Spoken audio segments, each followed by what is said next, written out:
Hare Krishna. All well? Yes, Yes, Prabhuji, all well. Yes. By Krishna's grace. Yes, by Krishna's grace. Very good. Taji, Hare Krishna. Hare Krishna, Prabhuji. As usual, you are back to I'm the way. Okay, good. Bhavana Mataji, Hare Krishna. Hare Krishna, Prabhuji, Dandavat Pranam. Hare Krishna. So we have devotees from Bangalore, Delhi, Mumbai. Sushalaji from Bangalore. Hare Krishna. Hare Krishna, Prabhuji. Welcome. Sanyalji, Hare Krishna. Hare Krishna, Prabhuji. Hare Krishna, Prabhuji. Hare Krishna, Mataji, Hare Krishna. Bhuvika ji, Hare Krishna. Hare Krishna, Prabhuji, Dandavat Pranam. Hare Krishna. Bhuvika ji is from Punjab. So we have Maharashtra, Karnataka. Dear Krishna Prabhu and Mataji, Hare Krishna. Hare Krishna, Prabhuji. Hare Krishna, welcome. iPhone, welcome. Vandana, Mataji, Hare Krishna, Prabhuji. Hare Krishna. Hare Krishna. Sita Sundari Mataji, Hare Krishna. Hare Shobhaji, Hare Krishna. Okay, fine. So all of you have joined and ready for the session. Let's begin with some illumination problem in front of me. Bear with me. I am dark, I'm looking even more darker. Okay. You have to hear only, don't see me. Okay. Recording in Let's begin our session with prayers to Prabhupada. Namo Vishnu Padaya Krishna Krishnaya Bhutale Srimate Bhakti Vedanta Swami Namaste Saraswati Deve Gauravani Pracharine Kesakisha Punyavadi Paschatya Deshatarine Jaya Sri Krishna Chaitanya Prabhu Nityananda Shri Advaita Gadadhara Shri Vasadi Gauravata Hare Krishna Krishna Krishna Hare Hare Hare Rama Rama Rama Hare Hare Shri Radha Vrindavan Chandra ki jai, Shri Shindai Gauranga ki jai, Shri Prabhupada ki jai. So we are going to begin with the last and the final chapter today, Bhagavad Gita's 18th chapter, the conclusion, the perfection of renunciation, it is called. So, Prabhupada says, actually, the Bhagavad Gita is finished in 17 chapters. So, what is 18th chapter then? 18th chapter, Prabhupada says, the supplementary summarization of the topics what is discussed before. So, if you remember, we had discussed in one of the contexts that Bhagavad Gita, 18 chapters can be divided as the first chapter being the introduction of the rest of the text. Then second chapter is considered to be the summary of the entire text Krishna is going to speak. So it's called the contents of the Gita summarized. Second chapter is titled, if you see, Contents of the Gita Summarized. Right? So actually, Bhagavad Gita begins from third chapter. Third chapter to 17th chapter. So, in that third to 17th, 16 chapters is what Krishna is speaking Bhagavad Gita.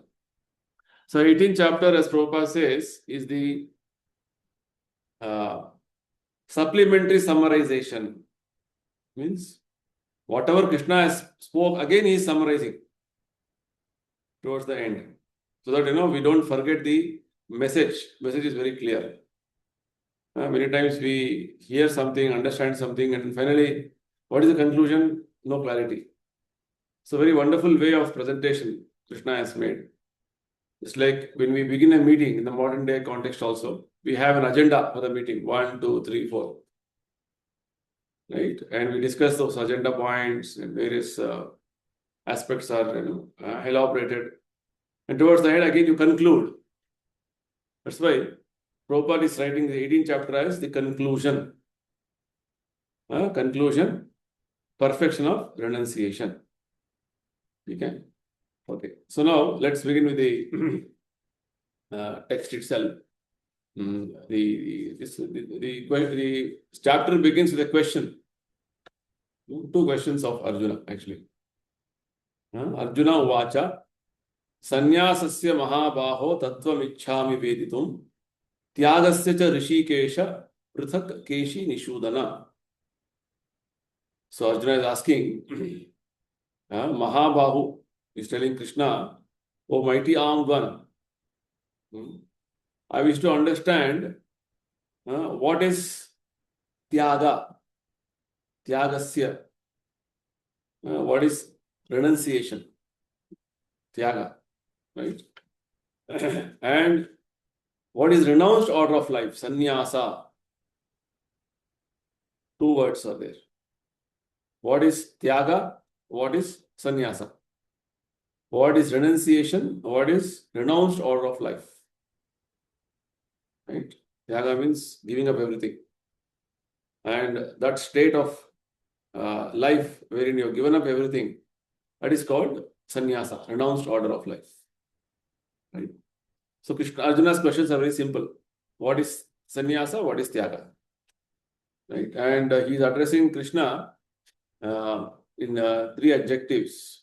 Mahabahu, then Rishikesha, then Keshi Nishudana. Right? In three separately, adjectives is addressing, and Prabhupada clarifies why he is addressing that way. Specifically, Rishikesha, Mahabahu basically means, yes, your mighty arm, very powerful. Krishna is all powerful always. But specifically, the two names of Krishna, Rishikesha, which you have already, in the first chapter also, if you remember. Rishikesha, and what is Arjuna's name? Other name? Anybody remembers? Rishikesha and silence. Not Partha. First chapter, forgot, huh? Prabhuji, first chapter, long time you have told. It is all for first standard. We don't want to remember. Madhusudani Gudakesha. Gudakesha, yes. Rishikesha, Gudakesha. See? Should always remember Bhagavad Gita on and every now and then. Keep reading. Only then you remember. Otherwise, it looks like, we remember, but we forget. Because our memory is very short, So, Gudakesha. Rishikesha means what? He is the master of all senses. Rishika, senses. Isha means master. Krishna is the master of all senses. And Arjuna is addressed Gudakesha. Gudakesha means one who has conquered ignorance. One who has conquered sleep is called Gudakesha. So, Arjuna also pure devotee, so he is conquered ignorance, but he is playing the part of a person who is ignorant, in ignorance. And Krishna, as the master of all senses, is directing the conditioned soul based on his level of surrender to Krishna. Right? So, Arjuna is asking this question to Krishna, that what is Tyaga, what is Sannyasa, so that Krishna can help Arjuna to attain, Prabhupada says, mental serenity. Because there are so many things Krishna has spoken throughout the Bhagavad Gita. Right? From second chapter onwards, up to 16th, 17th chapter, so many topics were discussed. Now looks like Arjuna is little here and there. So now he is asking, Krishna, please summarize and tell me. I understand that the whole topic is towards renunciation and towards taking up, having renounced order of life, but summarize in a way that everything is going to keep my mind balanced in an equipoised manner. That's what Arjuna is requesting. So, next, the word Keshi Nishudana, the name Keshi Nishudana. Keshi Nishudana means he has killed the demon Keshi. And Keshi was in the form of which animal? Anybody remembers? Keshi. Horse. Horse. Yes. So Keshi, Krishna is called Keshava. Was one more way of addressing him, that he killed the Keshi demon. Keshi came as a powerful horse. So he was sent by Kamsa. So Prabhupada is telling that Keshi was the most formidable demon who was killed with the Lord, and Arjuna is expecting Krishna to kill the demon of doubts. So very nicely, Prabhupada explained this. And now, with regard to these two words, which Arjuna wants to understand, what is sannyasa, what is tyaga, is very interesting. In fact, Prabhupada says that performance of devotional service to Krishna is what is stressed throughout the Bhagavad Gita, every chapter. Right? Krishna is telling what is the ultimate goal of life? To perform devotional service. For the performance of devotional service means you have to give up, or you have to give tyaga of other activities. You cannot, do both. It's not possible. So performance of devotion means you have to give up material activities. Bhaktir virakti anyatra syat. Bhakti pareshanubhava virakti anyatra syat. Statement in Bhagavata. If you're doing bhakti means you have to develop virakti.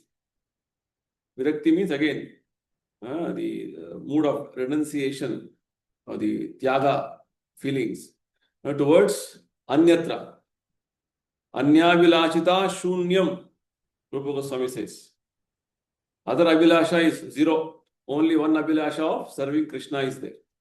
That, see, the stress of performance of devotional service unto Krishna is what Krishna is mentioning in the different chapters as the ultimate goal of life. And this very point is stressed, Prabhupada says, in the 18th chapter as the most confidential path of knowledge. Now, Prabhupada goes on to summarize what is there in the entire Bhagavad Gita. And the first chapter, 6 chapters gave stress to devotional service, right?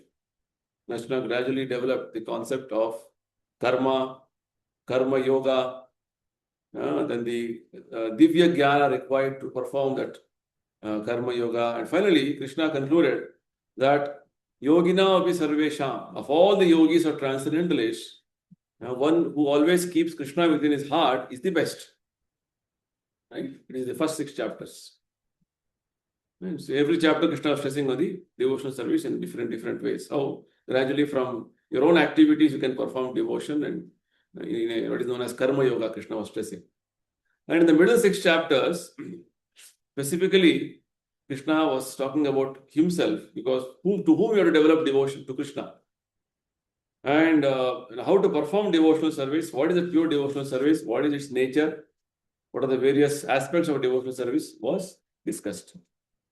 And in the middle 6 chapters, Prabhupada says that the various philosophical aspects of the things which we are dealing with in the material world, about the material nature, and beyond the material nature there is transcendental nature. Here we have got entangled by our activities, and how to come out of these activities we saw in the 13th chapter, 15th chapter. Krishna is telling all these things. The knowledge aspect was Krishna was stressing, right? So basically the 17th chapter concluded by telling that any activity you do, yajna, dana, tapak, karma, all should be done in connection or in conjunction with Krishna. Anything done other than that is only going to entangle you, Krishna said. So Krishna was stressing on the aspect of, in the 13th chapter, 15th chapter, and again 17th chapter, Krishna is stressing that all this, what I'm telling is not I'm telling independently.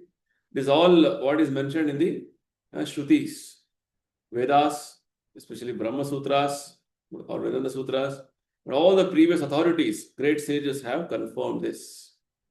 Right? Rishibir Bahuda Gitam Chando Vidhai, 13th chapter, Krishna says. Again and again in different contexts, Krishna mentions that.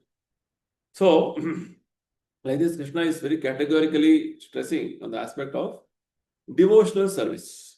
devotional service means, as part and parcel of Krishna, we are we have the natural function of performing service to Krishna. Jivera Swarupa Nitya Krishna Dasa. Right? Our activity of service to Krishna in our constitutional position is called devotional service. So anything other than that, a living entity does, is going to entangle the living entity. Right? So the class of Maya, the spiritualists called Mayavadis or impersonalists, they consider that studying Vedanta, studying the various aspects of the Vedic knowledge is ultimately to become one with the impersonal. There is no aspect of service there. Right? That is what Chaitanya Mahaprabhu very clearly defeated their argument in Varanasi, Kashi, telling that this aspect of not serving Krishna is not, is all concoction. Serving Krishna is our natural function. It's like the different parts of our body, service to the body by those different parts of the body is a natural aspect. If they don't serve, then it is useless. Like this Krishna, Chaitanya Mahaprabhu very nicely, had a wonderful discussion with 60,000 sannyasis in Banaras. And then with one of the important sannyasis by name Prakashananda Saraswati, and he explained all of them. All these aspects he explained. Further, again, Sanatana Goswami was preached for 2 months continuously with these statements of Jivera Swarupa, Nitya Krishna Dasa, all these things. So like this, Chaitanya Mahaprabhu established very clearly that the Vedic scriptures, Vedanta Sutra, and especially Bhagavad Gita is all directing towards devotional service only. Devotional service is the only objective. Vedesha Sarvair Ahameva Vedyaha. 15th chapter, what does Krishna say? From all the Vedas, I am to be known. Why? Because Krishna is everything. Krishna is source of everything. Aham sarvasya prabhava matta sarvam prabhutate. So like this, the various, if you carefully analyze every chapter of Bhagavad Gita, devotional service is stressed, and from different points of view, different angles of vision, Krishna has explained everything. So to perform devotion, you have to give up you have to renounce your tendency to enjoy and go on in this material world. So it's a natural aspect. It's like the statement in Bhagavatam says, Vasudeve Bhagavati Bhakti Yoga Prayojitaha Janayati Ashu Vairagyam Jnanam Cha Yadhetukam. Bhagavatam, very beginning, as a response to the 6 questions of the sages, first chapter only. Second chapter, Sutta Goswami answers, the performance of devotional service is the ultimate goal of life for every human. And what does devotional service to Krishna mean? Vasudeve Bhagavati. The devotional service to Krishna will lead or will benefit the living entities with Vairagya and Jnana. Vairagya means detachment from enjoyment with matter, and Jnana means coming to the real platform of understanding that I am not this body, I am spirit soul, I am supposed to be part and parcel of Krishna. All this Brahma Vidya, the knowledge which Krishna is expressed in Bhagavad Gita. So, the aspect of renunciation and transcending the modes, right, is something which is very, very much stressed in Bhagavad Gita from the very beginning. Right? When Krishna says, Nirmama, Nirahankara, Nirashir, all this only points out to telling that you should become detached from this bodily concept of life. You should not have the concept that I am the doer, I am the body, everything is mine. Become detached from this. So, detachment, Tyaga is something Krishna is stressing. Right? And also transcending the modes, because as long as within the modes, you're all entangled. So, Arjuna is intelligently asking two distinct subject matters which Krishna has been touching upon in every chapter about what is Tyaga, renunciation, and what is renounced order of life. So he wants to know the meaning of these two words actually. Right? Just like we say in the hospital, this patient has renounced eating, parathas, chole bhature, and all these things, pani puri. Does it mean, oh, such a big, renunciant he is? He's become a sannyasi. So we should go and, honor him. What is that renunciation called? Or sometimes, doctor has told you because you are having some health problem, you should not eat certain things. Or you should do certain things. So it's become a renunciant.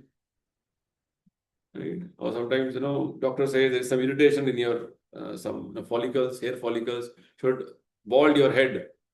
Does it mean, oh, I renounced my hair? So I become a sadhu. What is that renunciation? Prabhupada gives one more example. You're going in front of Bank of America and say, I'm renouncing Bank of America. Where was your Bank of America with you anytime? What are you renouncing?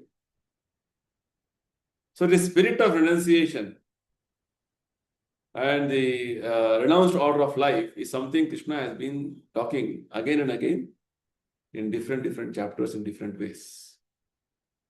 Right? Now we'll get a complete understanding of what Krishna has been talking throughout the line of thought. See how intelligently Arjuna has captured these two important aspects which we are supposed to be knowing. Right? So, in fact, you see the 6th chapter, the very first verse, Krishna says, Anashita karma phalam karyam karma karotiya sa sannyasi cha yogi cha niragnina chakriya. Who is actually the renounced order of life? Who is a sannyasi? Krishna says.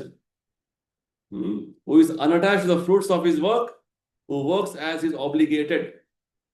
Anashita karma phalam. Karma phala means from whatever activities he does, he's not attached to the fruits of the results. He's unattached. Whatever comes, it is for Krishna. I'm not attached to the fruits. Very important concept. Right? This realizing this and following this is what is the challenge. Right? It is very easy to read, but understanding and getting deep into the subject matter and because it is something just we have become so conditioned to enjoying the fruits of the result. Right? If I don't ask Shilaji, how are you? Beginning of the class, oh, Prabhuji missed asking me. Right? How come everybody asked and he didn't ask me? Right? This feeling comes. Right? I'm just taking an example. Shilaji, don't mind. So, like this, we are so much attached to the fruits of our work. Recognition. Fruits of work means I've been attending this session and for so long, there's no recognition of even asking once from very gross to subtle. That's what I meant to say. So Krishna says, one is unattached to the fruits of his work and who works as is obligated. It's a duty. Prabhupada went from India to Western countries. He was not thinking that, oh, I'll build a big organization and I'll become a very big man, very famous person, and everybody will follow me. All this. He never had that any, attachment to the fruits, what is going to come out. What is going to happen, he was very unsure. In fact, he writes in the poem before landing in America, in Boston, I don't know why you have brought me here. These people who are all Mlechas, Yavanas, meat eaters, and not followers of Vedic culture, how they will hear me, what they'll understand me, I don't know. Right? Like this, he's doing it as an obligation, as a duty to his spiritual master. Such a life of complete, dedication is called renounced order of life, sannyasi. Krishna says he's a true yogi. Okay? Like this, Krishna has mentioned about sannyasi, sannyasa, tyaga, detachment throughout the Gita, here and there. Now, Krishna is going to summarize all these things Very interesting. So what does Krishna say to begin? Kamyanam karmanam nyasam sanyasam kavayo viduho sarva karma phalatyagam prahustyagam vichakshana. So Krishna gives a direct definition of what is tyaga, what is sannyasa. So what is the definition of tyaga? Sarva karma phalatyaga. Prahustyagam vichakshana. Giving up the results of all activities is called renunciation. Very simple. Any activity you do, results is not mine. It's like we do havan. Idam Narsimhaya nama mama swaha, idam na mama. Narsimha, it is for you, not for me. Right? Like that, every activity we do, offering the result, sarva karma phalatyaga. Means, any activity you do, the results are for Krishna. That is called tyaga. And that state, kamyanam karmanam nyasam, that state of constantly doing this, that consciousness, the state means that consciousness, your disposition, your thinking, feeling, willing, and living that lifestyle is called kamyanam karmanam nyasam. Nyasa means renunciation. Sannyasam kavayo viduhu, renounced out of life. Right? So, very nicely Prabhupada explains. This is what Krishna said, in the beginning of Gita. Second chapter, what did he say? Karmana, what is that? The famous verse. Forget. Anybody know verse? Karmanyevadikaraste mafaleshu kadasha. Karmanyevadikaraste mafaleshu. Right? Krishna only told you should perform you have right to perform your duty, but you are not entitled for the fruits of your work. Mafaleshu kadachana. So where the fruits have to go? Sarva karma phalatyagam to Krishna. Right? So performance of activities for results has to be given up. This is what Krishna has been telling from the beginning of Bhagavad Gita. Any activity you do, don't do it for results. Do it as a duty. Krishna has been stressing on this point. This is instruction of Bhagavad Gita. Very important instruction. Performance of activities for results has to be given up. But, okay, if you have to give up, what about some activities which are leading you to advancement in spiritual understanding? Should they be given up? No. Krishna is going to clarify this fine point, very important point, because when Krishna says a blanket statement, any activity, what you do, the results have to be given up. The next question will be, the result of devotional service, what comes? What should happen to that?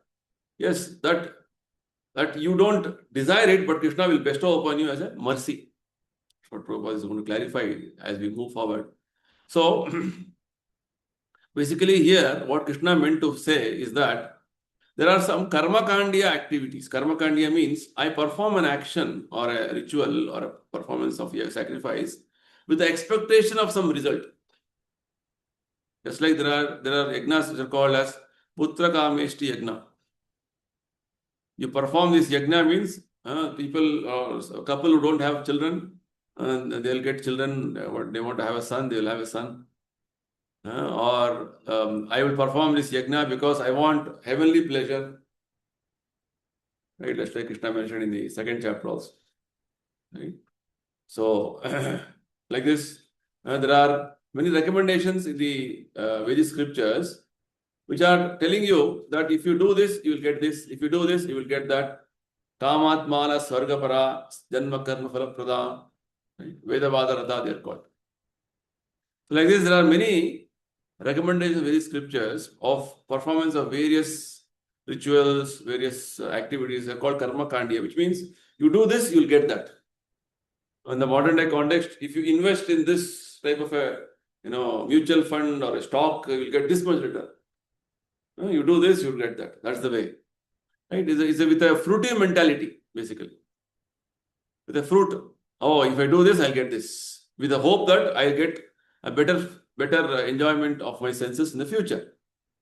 So such things, such activities or such sacrifices should be stopped. The sacrifices prompted by desires, Prabhupada says. Right? With the intention. Anya abhilashita shunyam. Activities which are having some abhilashas, some desires, hidden agenda. That should be given up. That should be stopped. Whereas activities meant for the purification of the heart or for advancement of spiritual science should not be given up. There's a fine difference here to understand this. Because generally, we think giving up is giving up everything. Just like Arjuna in the beginning, again referring to the beginning of third chapter, wherein Arjuna misunderstood the instruction of Krishna. When Krishna said, you have to perform bhakti yoga, buddhi yoga, at the same time fight also. So Arjuna got confused. For him, buddhi yoga or bhakti yoga meant giving up everything and go and sitting in Himalayas silently, without any work, without any activity. Because even if you fight means again it will cause sort of reactions. No, fighting means war, bloodshed, a lot of violence. No activity is there. So Krishna, it is the whole beauty of Bhagavad Gita. Krishna explained how performing any activity for Krishna. So Krishna has very categorically described.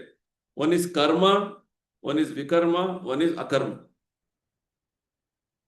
Karma means activity which is which is as prescribed in scriptures, which will elevate you to the next level of spiritual understanding. Vikarma means not sanctioned in scriptures, which is all completely, they are prohibited actions, which a living entity is performing out of his own accord, and is whimsical action. And thirdly, actions which is directly recommended by Krishna in the Bhagavad Gita. It's called akarma. Right? So, the actions which are meant for our own purification, our own elevation and spiritual advancement should not be given up. This is Krishna Prabhupada's, you can say, a message before even Krishna is going to speak about this. Whereas Krishna is very plainly describing what is tyaga, sarva karma phala tyaga. The giving of the results of all activity is called renunciation. And that state of life, that state of consciousness is called renounced order of life. Okay. Now next, let's discuss on the next point. Krishna is telling about the third verse. Tyajyam doshavad ityeke karma prahur manishinaha yajna dana tapak karma na tyajyam iti chapare. Okay. Now Krishna is further explaining. Some learned men declare that all kinds of fruitive activities should be given up. Right? But there are yet other sages who maintain that acts of sacrifice, charity, and penance should never be abandoned. So Krishna is expressing different opinions by different sages, learned men, right? Manishinaha. Manishinaha means great thinkers. Muni, Manishinaha.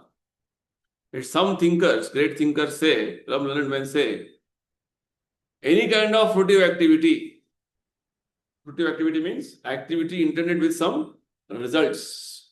Oh, if I do this, I'll get this. If I work in this company, the fruit I'm going to get is salary. Right? If I please this big man, big politician, I'll get some favor.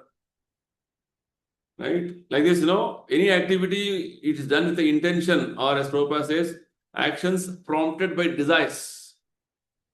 Now, the learned people say should be given up. But this is not good. But there are some sages who recommend that yajna, dana, tapak, karma should not be given up. A different opinion. Whereas in the 17th chapter, Krishna very clearly said, Yajna Dana Tapa Karma should be done in conjunction with pleasing the Supreme Lord. Om Tat Sat. Right? If you remember, everything should be done for Krishna. Yajna Dana Tapa, if it is done for Krishna, it is going to become transcendent. Right? Why? Because living entities have to do something. This is what third chapter Krishna says. Every moment, there is no time that the living entity can be free from any action. You see. Right? In third chapter, fifth verse, Krishna says, Nahi Kashchit, verse. Yeah. Fifth verse, Krishna says very clearly, Nahi Kashchit Kshanam api yada drishtata karma. When one kshana, one moment also, you cannot be without doing anything. So that is the situation of the living entity. So some people may feel that why this camera is moving, it is AI. Zoom is connected to AI, so whatever movement I do, the camera will go this way, that way. Just see. Okay, I'm not doing anything. Automatically is adjusting. So tolerate with AI, whatever is happening. Okay, animation. Okay. So basically, I'm also surprised why this camera is moving so much. It's not static. So some learned men declare that all activities, all kinds of fruitive activities should be given up. And some people say, some learned scholars say, acts of yajna, dana, tapa, karma should not be given up. So basically, Prabhupada is clarifying in the purport that there are some activities called animal sacrifice. Right? Ashwamedha yajna, Gomedha yajna, or this cow sacrifice was all done earlier. Right? But these sacrifices, just like it is said, Prithu Maharaj did Ashwamedha yajna, Yudhishthira Maharaj did Ashwamedha yajna. Many such recommendations are there. In fact, even Indra did Ashwamedha yajna. In fact, to become Indra, any living entity, he has to perform 100 horse sacrifices. And what is a horse sacrifice? Is that the brain substance of that horse is offered, which means the animal is killed. But it is not called animal killing. Animal is not considered to be killed in sacrifice. Prabhupada clarifies, the sacrifice is meant to give a new life to the animal. Right? Because after the sacrifice, the animal gets a new animal life, or it is promoted to the human form of life immediately. That is how the efficacy of mantra was tested in this way. So the opinion of the different sages is that such activities for some benefit should be given up, and some say it should be performed.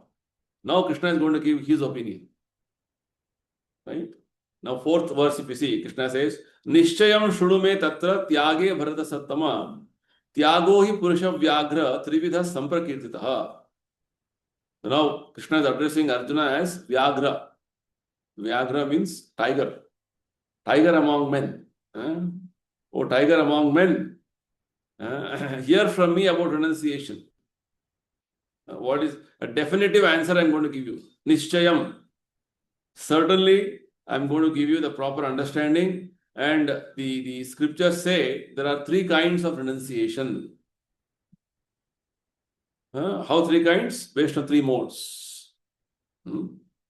Right? So, even though there are different opinions from different thinkers, different learned men, different sages, Supreme Lord, who is the supreme authority, he is giving his judgment. And his judgment is taken as final. Right? So what is religion? Religion means the law given by Krishna. Dharmam tu sakshat bhagavat pranita. So his statement, Prabhupada says, should be taken as final. Now Krishna is going to explain Tyaga in terms of the three modes of nature. Very nice, very interesting. Verse number 5. Yajna dana tapak karma na tyajam karyameva tat yajno danam tapaschaiva pavanani manishina. Again, manishina, the great learned men, the great souls, they are purified when they perform this yajna dana tapa. Just see. So acts of sacrifice, charity, and penance are not to be given up, but should be performed. So this is Krishna's version, Krishna's final judgment. There are different opinions of whether to do or not to do. Right? A similar situation arose with Parikshit Maharaj, who was who was cursed to die in 7 days because he had offended a Brahmana, a great sage. So he was cursed by the Brahmana's son that in 7 days he will be killed by the biting of a serpent. So he renounced his kingdom and he went to the bank of the Ganges and was completely absorbing his mind in Krishna's meditation, Krishna's thoughts. At that point of time, when the people from different parts of the universe came to know about Parikshit Maharaja's renunciation and preparing himself to go back to spiritual world, they all assembled there, all great sages from different parts of the universe. A great event is going to happen. So at that time, Parikshit, in order to confirm whether what he is doing is correct, he asked the sages about his decision, what I should do, whether my decision to sit like this is okay. For which the sages didn't have a proper opinion. They were all discussing.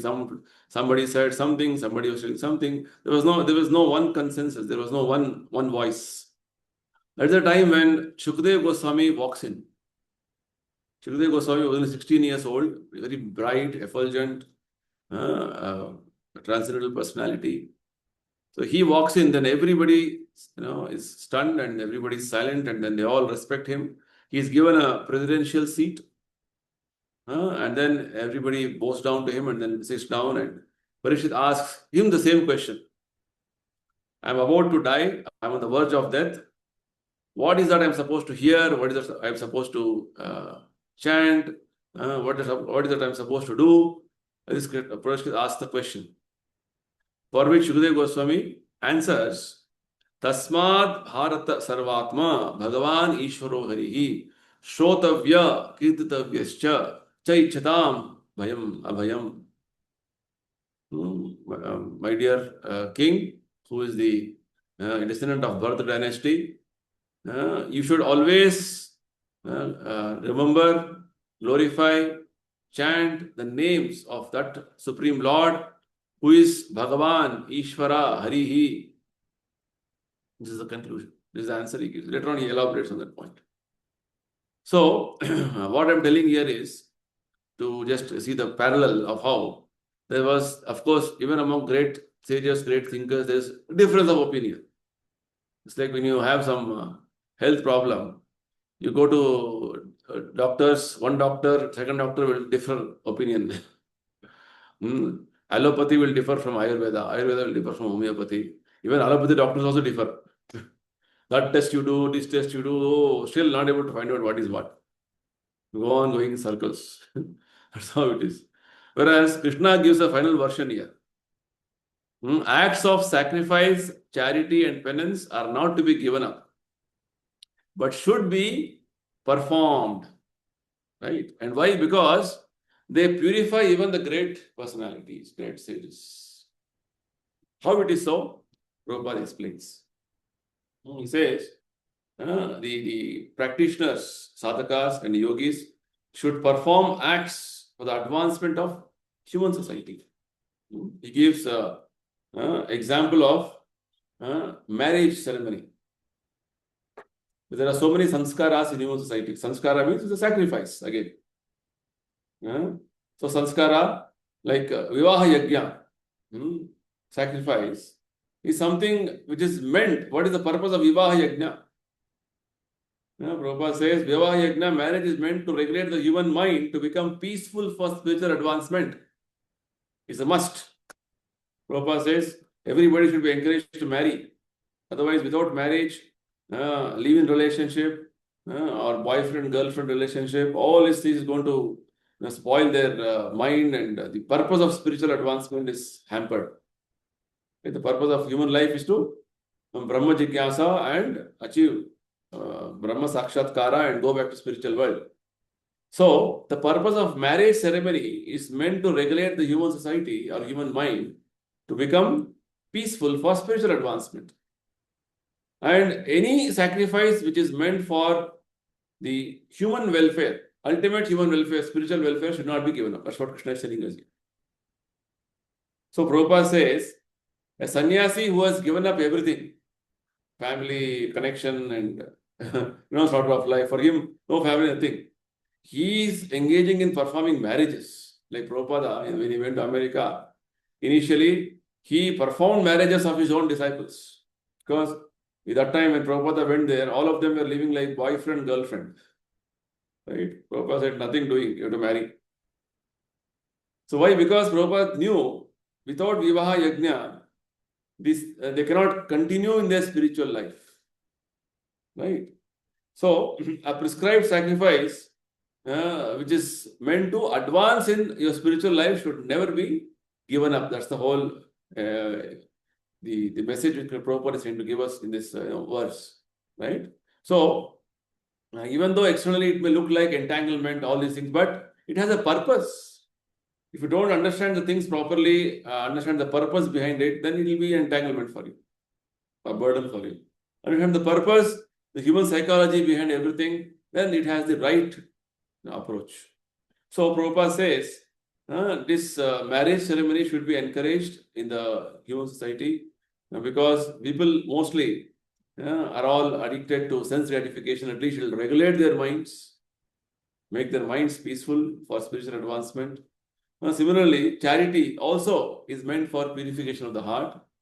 But what does charity, how to give charity, we understood in the previous chapter. Desha Kala Patra, suitable persons in a proper place, suitable time you're supposed to give. It will all lead you to spiritual advancement.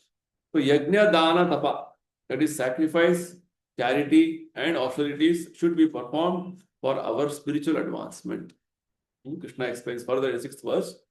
Etani abhi tu karmani sangam tyaktva falani cha kartavyyaniti me partha nishchitam matam uttamam. Right? Any sacrifice you do, Krishna says, or any activity you do, again Krishna is stressing, karmani sangam tyaktva falani. Any activity you do should not be having any attachment or expectation of result. Oh, if I do this, I get this. Just as a matter of duty, kartavya niti me partha. Again, Krishna is stressing the point. Sarva karma phala tyaga is again word in different way that sangam tyaktva, karmani sangam tyaktva phalani. So the result of the work should not become attached to the result of the work. Oh, if I perform a marriage ceremony of my disciples, they will maintain me, they will take care of me. That aspect should be given up. Because all in the material world, we all perform activities with the expectation of a result. Any activity we do. But it should be done as a matter of duty. Right? So there is no expectation of any result of any performances. Because any activity of Yajna, Dana, Tapa will purify you. Right? Whereas any activity which is meant for with material intention, that should be given up. Or any activity which will elevate you spiritually should be taken up. Right? Prabhupada says, everything that leads to Krishna consciousness must be encouraged. Right? So Prabhupada so nicely, wonderfully did everything. Right? He established an organization. He said, because we have so many tendencies, even we, in an organization like ours, ISKCON, we have so many activities which looks like working like a corporate. We have officers, we have vehicles, we have so many administrative setups.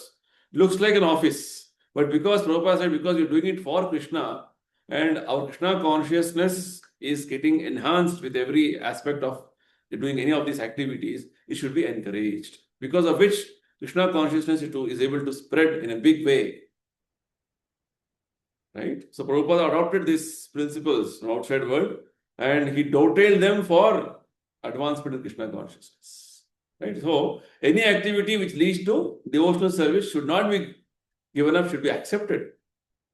Right? So, in that way, Prabhupada in that way used the principle of what is known as Yukta Vairagya. Yukta Vairagya. Anasaktasya Vishya Yatharvam Upayunjataha. Nirbandhe Krishna Sambandhe Yukta Vairagya Uchate. Rupa Goswami says this principle, 5th chapter, if you see, Prabhupada explains that. How Anasaktasya Vishya Yatharvam Upayunjataha. We are dealing with so many things in the material world, day in and day out. So, doesn't mean that we become attached to all the objects, all the different things, situations, different people. No. We should do it in a detached manner. Same thing as Krishna says, Sangam Tektva. Detached mood, Anasaktasya Vishyan. And everything has a right use if it is understood that they have connection with Krishna. Yes, everything has connection with Krishna because everything is energy of Krishna. Should be used for Krishna's service. Nirbandhe Krishna Sambandhe. That is called Yukta Vairagya. That is the mood, renunciation. That is the mood of Tyaga you are supposed to have. Yukta Vairagya. This whole discussion, what's happening is Yukta Vairagya. Not a false renunciation or called Faldu Vairagya. No. No connection with Krishna. Everything in connection with Krishna, what is required to be done, we should do. That is what Krishna is trying to tell us here. But don't have attachment for the results that this will, an agenda, oh, for me, okay, it will benefit me this way, Lava, Puja, Pratishtha, it will save me, it will help me in my old age. All these thoughts should be given up. It's completely doing it for Krishna's satisfaction with no expectation of any personal result. That's the point.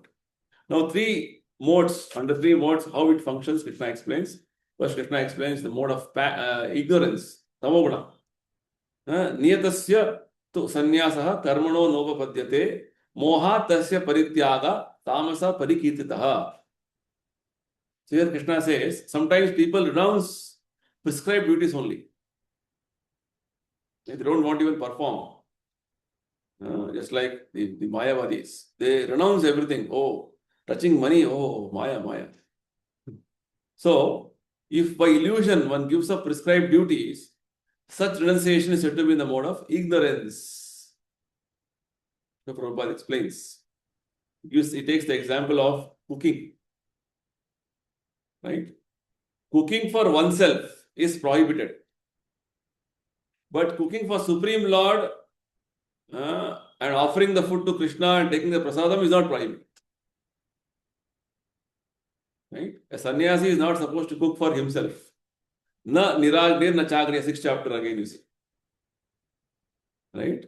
So, if you renounce prescribed duties meant for advancement in spiritual life, that is, Krishna says it is mohat, it is illusion. By illusion, you give up fruitive prescribed duties, not good, not proper. Right? So, cooking for a Supreme Lord, accepting prasadam is all recommended process. In fact, Prabhupada himself was cooking in the beginning days. There are many photos of Prabhupada cooking. So, whereas in the normal understanding, a sannyasi is not supposed to cook. He's supposed to beg. Prabhupada was completely following the principles of Bhagavad Gita and Bhagavatam. Right? Similarly, Prabhupada says, a sannyasi may perform a marriage ceremony of a disciple. For again, what? For Krishna consciousness. Oh, marriage means, all so many Maya. I'll not touch. I'll not go there. No. Like we also go to marriages, attend marriages. But we go to see that the couple who is getting married, say our devotee couples, they are the marriage ceremony is what? For men to keep our mind peaceful for advancement in spiritual life. Say outside marriages also to bless them, at least you become Krishna conscious. Right? You take up Krishna consciousness seriously. Right? At least at some level, they have done some service to Krishna by contributing something, their money, their time, energy. So it is important to make them understand the purpose of Krishna consciousness that way. So acting in the mode of goodness means out of illusion, out of lack of understanding, you give up prescribed duties. You renounce prescribed duties. Next comes the renunciation in the mode of passion. 8th verse. Dukkham ityeva yat karma kaya klesha bhayat tyajet sat kritva rajasam tyagam naiva tyaga phalam devet. Anyone who gives up prescribed duties as troublesome or out of fear is said to be in the mode of passion. Such action never leads one to the elevation of renunciation. So if you take, if I renounce, because it's very difficult, that's why I don't do it. It's like getting up early in the morning. Baba Muhurta, I have to get up. Very difficult. That time I get actual sleep. Between 4 to 6, I get actual sleep. If you say, then go on sleeping, then that is renunciation in the mode of passion. Or fasting. Ekadashi fasting we should do. If you don't want to fast, it's called renunciation in the mode of passion. You may say, I renounced Ekadashi. I renounced getting up in the Mangalarti. Oh, it's a big man. No. You renounced because you're fearing or you're taking it as trouble. Right? So Prabhupada says that getting up early in the morning, it is going to help you in advancement of Krishna consciousness, where you should desist out of fear or because such activities are considered troublesome. So the activities or rather renunciation in the mode of passion or any activity in the mode of passion means miserable or troublesome. Right? So even if a person renounces in that mood of giving up things, he's not going to get the result of renunciation, Prabhupada says. Right? So see how fine Krishna is explaining. Out of illusion, without proper understanding, you renounce. Oh, that is Maya, this is Maya. There is some class of spiritualists who say touching money is Maya. There is one cult called Swaminarayan cult. We don't touch money. We don't touch, we don't see women. Right? Maya. Prabhupada says, give money, I'll use for Krishna service. Let everybody come engage in Krishna service. Then, 9th verse, in the renunciation in the mode of goodness. Karyam ityeva yat karma niyatam kriyate arjuna sangam tyaktva phalam chaiva satyaga satviko mataha. He who performs his prescribed duty only because it ought to be done renounces all attachment to the fruit. Let's see. This is the way we're supposed to perform. Just only because it has to be done, I'm going to do it. Right? With this mentality to act, what mentality? I had to do it, just like chanting. I had to do it. No, very difficult, give it up, no. Or what are you going to get by chanting? No, I don't want to do chant. It is renunciation in the mode of ignorance. Passion means, very difficult, chanting 16 rounds, so difficult. That is passionate renunciation. No, it has to be done. Karya mityeva yat karma niyatam kriyate arjuna. Right? One is that, doing it as a matter of duty. Secondly, again Krishna is repeating, Sangam tyaktva phalam. Renouncing all attachment to the fruit. Oh, if I chant, I'll get, everything will be fine. My all problems will be solved. That also we should not have in the mind. That thought also we should not have. One should act without attachment to the result. Should act in a way that, beyond the modes you should act. Right? Beyond the modes means, as Krishna says, Mamche Abhyabhicharena Bhakti Yogena Sevate Sagunan Samatityetam. Undeviatingly, uninterruptedly, just engage your services in Krishna. Prabhupada gives a very nice example. A man working in the Krishna consciousness in a factory does not associate himself with the work of the factory nor with workers of the factory. He simply works for Krishna. Any activity you do, if this is the mood in which you are doing as a duty, without attachment to results, whatever results come, I'll give it to Krishna. Right? Then he is acting transcendently. In fact, Prabhupada says, next verse he says, he is a sannyasi.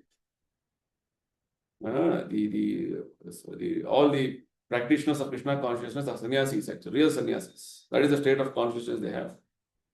They know what for they are working. Whereas other outside people, They're all working with that mentality of I work hard, I earn money, I enjoy the results of the work, my family will enjoy. So see, the whole mentality is different. Whole mood is different. So like this, Krishna very nicely explains. Now we have covered 9 verses today. Read them very carefully, nicely. It's quite, philosophical and deep. You have to get into the depth of this understanding nicely. Then you can appreciate what we're discussing. Okay, we'll continue in the same speed. The next few verses, they're all again different aspects of determination, intelligence, happiness. All is Krishna explains. Knowledge, worker, work, like this. All in 3 modes he explains. Next, up to 40 verses he explains this only. Okay, so we'll discuss more in the next session. I'll conclude here. Anybody want to ask anything? Discuss any comments? Hare Krishna, Prabhuji. Yes, Anilji, Hare Krishna. So we are waiting that announcement of starting the Bhagavatam classes, the first class, when you're going to start. Bhagavatam class will start only after Bhagavad Gita. That we know, Prabhuji. But Prabhuji, that we have a big expectation for your kindness to start the Bhagavatam class, Prabhuji. Otherwise, Yeah, we'll be illiterate. So we want that you take on charge and drive us, Prabhuji. okay. We'll start. But Bhagavatam is like a lifelong. For weekly, once only if we do 1 hour, it will not cover everything. Okay, better is I give overview of all the cantos in maybe around in 1 year. Then you can read, because if you go on verse after verse, Bhagavatam has 18,000 verses. Reading Bhagavad Gita only has taken 3 years for us, weekly once, with so many, say, other busyness, other things, festivals, so many things. Yes, Bhagavatam we can give overview to you. Canto wise overview we can give. Chapter wise overview. Rest you can study, understand, we can have a discussion and take it forward. Otherwise, Bhagavatam, going verse after verse, the way we are going with Bhagavad Gita may be difficult. Even in Gita also, I'm not touching every aspect, I'm just trying to give an overview. The 9 verses, whatever we covered. If you go into depth of every verse, we can take 1 hour class on every verse. That's the depth of the understanding verses. Yeah, definitely, yes, it's good. We'll understand Bhagavatam also. After that, we'll study Chaitanya Charitamrita also. Okay. We'll study Chaitanya Charitamrita. One more big scripture is there. Yes, somebody? Bhumika Mataji, Hare yes. Krishna, Prabhuji. Want to tell something? Nothing? Okay. Okay, fine. Anything, anybody? Okay. Fine. So thank you, everybody. We are almost, covered 9 verses, which means out of 78, we are left with 69 verses only of Bhagavad Gita. 78 verses in this last chapter. Okay. So nice. So all of you read nicely, carefully. So last chapter is very important. If you understand it nicely, then it will be good. Generally, we begin with first chapter. Somewhere we again discontinue. Again begin with first chapter, second chapter. We never go to the last chapters. 14, 15, 16, 17, 18. Which are very important. Knowledge is there. Knowledge aspect. Jnana Yoga. Okay. Fine. So we'll close here. Thank you, everybody. Jai Srila Prabhupada. Hare Krishna. Hare Krishna. Hare Krishna. Hare Krishna. Hare Krishna, Prabhuji.